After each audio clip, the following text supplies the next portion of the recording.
On est déjà rendu à la partie 3 du module 1, communiquer à l'ère du numérique. Cette partie-là s'intitule Reconnaître et définir les emplois liés au web. Donc, c'est simple, hein? À la fin de la section, on espère que vous allez être en mesure de différencier, de définir les rôles, les responsabilités et les obligations des différents intervenants liés aux communications web.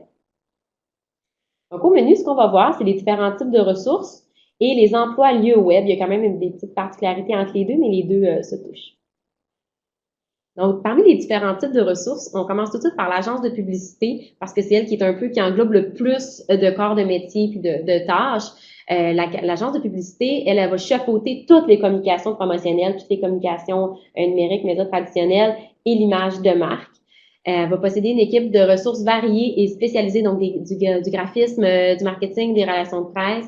Elle peut avoir un département de web à l'interne, sinon elle va travailler en collaboration avec l'agence web.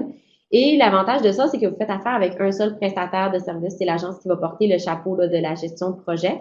Les coûts, par contre, vont souvent être plus élevés s'ils ont des espaces de bureau, ils ont des payes hein, à payer toutes les 2 semaines.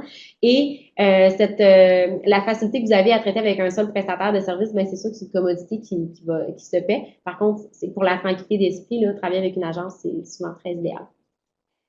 Donc, l'agence web va vraiment être dédiée au numérique. Elle chapeaute toutes les activités reliées aux communications, justement, de cet ordre. Elle travaille avec l'image de marque déjà en place, donc ce ne sont pas nécessairement des spécialistes d'image de marque. Ils vont concevoir votre logo. C'est en effet. Elle possède une équipe de ressources variées spécialisées, design web, programmation, un stratège, un rédacteur. Sachez que dans le domaine du web, on peut pas être bon dans tout, comme dans la vraie vie d'ailleurs, on peut pas être bon dans tout.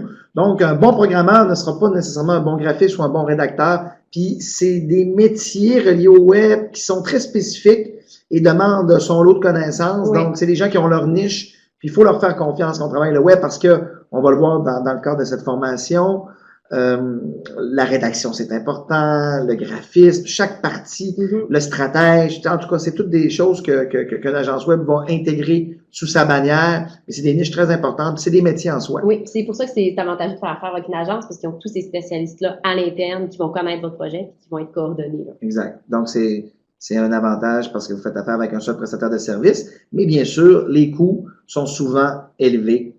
Après l'agence web, on a les travailleurs autonomes ou le pigiste qui, bon, on parlait des métiers de niche, mais souvent, il y en a qui vont être un peu des freelance, qu'on dit des pigistes, des gens qui vont travailler pour eux-mêmes de la maison ou d'un café ou de quelque part, mais qui vont être genre rédacteurs web, puis qu'ils vont s'amalgamer à des agences, ils vont chercher des contrats comme ça, puis ils vont faire de la spécificité là-dedans.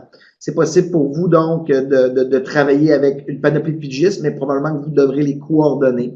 Oui, porter le chapeau de la gestion de projet vous-même. Exactement. C'est des spécialistes, évidemment, dans leur domaine. Ils travaillent avec l'image de marque déjà en place, à moins que vous feriez affaire avec un graphiste qui serait un travailleur autonome qui, lui, pourrait vous développer l'image de marque. Là, ça se peut. Mais sinon, c'est pas eux qui vont concevoir ça, ils vont travailler avec les actifs. Exactement.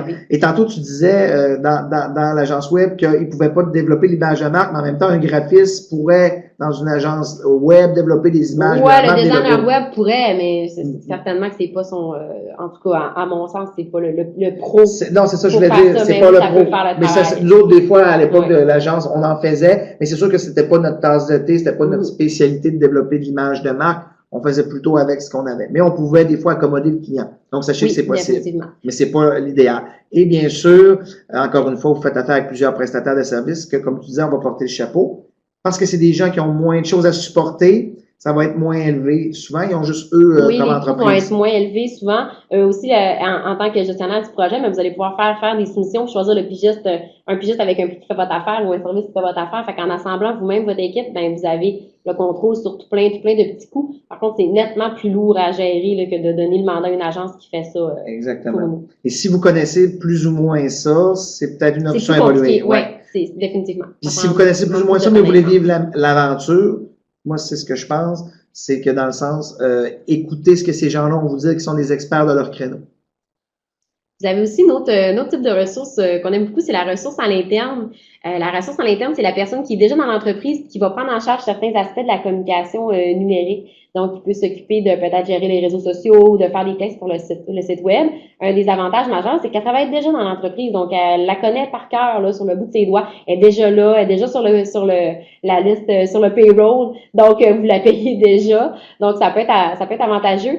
Ils connaissent parfaitement les produits et services. Puis la culture organisationnelle, ce qui est souvent dur à traduire ou à expliquer ou à faire ressortir quand on parle d'authenticité puis de cohérence.